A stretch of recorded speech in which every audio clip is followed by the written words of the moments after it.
avez remarqué comme moi que ces massacres, ces violences ont repris après la visite du président en Ouganda. Et je comprends le président de la République qui développe une approche de zéro problème avec nos voisins. Mais je ne pense pas que ça soit une bonne approche parce que ce que les ADF sont en train de faire ces derniers jours, après cette visite, c'est une forme de message qu'ils sont en train de lancer. Il ne faut pas qu'on soit naïf dans notre politique étrangère parce que l'Ouganda n'est pas un pays ami à la RDC.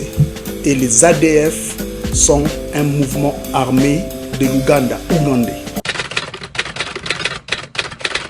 Quand les gens meurent, on doit avoir leur identité, on doit avoir leur parcours. Qui sont-ils? Qui sont morts?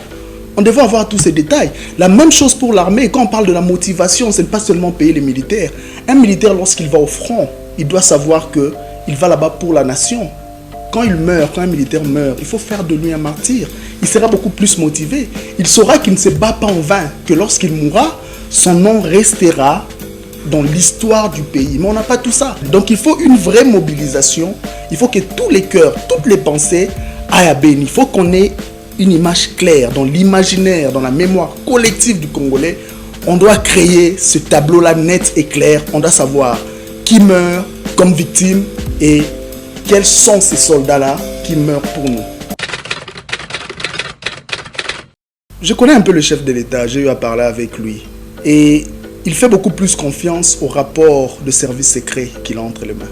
Mais ces rapports-là, ils ont toujours été là depuis l'époque Kabila. On a toujours connu le problème de Béni. Il faut d'autres méthodes, il faut d'autres analyses, il faut d'autres approches pour mettre fin à cette crise-là. C'est de cela que nous sommes en train de parler. C'est ce qu'il faut adopter comme approche. Et le président ne semble pas vouloir mettre en pratique toutes ces autres options. Et c'est dangereux. Peut-être que la première des choses que l'État congolais doit faire, c'est faire pression au Conseil de sécurité pour que le mandat de la MONUSCO puisse changer. Parce qu'en droit international et en relation internationale, il y a un concept qui est en vogue depuis 2001. Ça s'appelle la responsabilité de protéger. C'est le concept qui a succédé au concept de l'ingérence humanitaire. Cela veut dire que la responsabilité de protéger a trois piliers. Il y a d'abord la prévention. Ensuite, il y a l'intervention et puis il y a la reconstruction. La prévention, c'est quoi? Chaque État est dans l'obligation de protéger ses populations civiles. Mais quand l'État n'arrive pas à protéger ses populations, la communauté internationale a maintenant le droit de venir sauver les civils de ces pays-là, malgré la souveraineté du pays. Alors, ce qui se passe à Béni, c'est une situation dans laquelle l'État congolais est aujourd'hui incapable de nous protéger. Alors, la MONUSCO, qui a les moyens, qui représente la communauté internationale, doit non seulement changer son mandat, mais aussi se doter des moyens pour protéger les civils. Nous devons passer à cette étape-là de l'intervention. Demander à la MONUSCO de partir, ça va juste créer un vide. On a besoin de beaucoup plus de force. Mais ce mandat-là doit changer. On doit d'abord lutter pour cela. Et si ça ne marche pas, c'est en ce moment-là qu'on peut envisager d'autres solutions, notamment le départ de la MONUSCO, comme certains le veulent. Il s'agit d'une guerre asymétrique. Lorsque vous faites des recherches sur les ADF, vous allez voir qu'il s'agit en réalité de 300 à 600 personnes. Ils ne sont même pas nombreux. Ils se cachent, ils savent se dissimuler et puis ils peuvent attaquer n'importe quel moment. Une armée asymétrique contre une armée régulière comme la nôtre, c'est une guerre très difficile à maîtriser.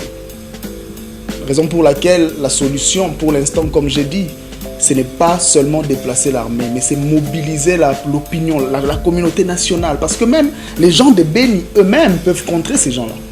Mais ils doivent avoir cette motivation-là. Ils doivent se sentir considérés. Ils peuvent, d'une certaine manière, trouver des mécanismes pour protéger les leurs. Parce que ceux-là qui meurent, c'est peut-être nos frères éloignés, mais c'est leurs frères directs, leurs parents, leurs enfants. Mais la motivation, on doit montrer que nous sommes avec eux.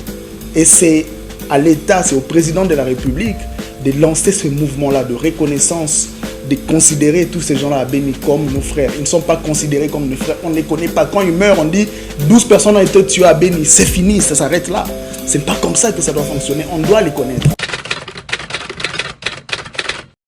Il y a même des députés, il y avait même des députés, des ministres qui avaient des liens très étroits avec les milices à l'est du pays, ça on le sait. Et malheureusement, le président a dit qu'il ne va pas fouiner dans le passé. Mais qu'est-ce qu'on peut bien faire? Nous, on continue à insister sur le fait que pour que notre pays puisse avancer, avant de parler de la justice sociale, avant de parler de la justice économique, il faut qu'il y ait d'abord une justice pénale. Il faut d'abord punir ceux-là qui ont mis notre pays à genoux. C'est là qui a été à la base de tout ce que nous avons connu comme crime. Il faut commencer avec la justice pénale. Nous savons que Kabila contrôle toutes les institutions, mais nous avons un président de la République qui n'est pas de son parti ou encore de son regroupement politique. Donc il a plusieurs marges de manœuvre et s'il développe une bonne stratégie, s'il le veut, j'insiste, s'il le veut, il peut déboulonner tout le système parce que c'est lui le président de la République. C'est possible, moi je le crois.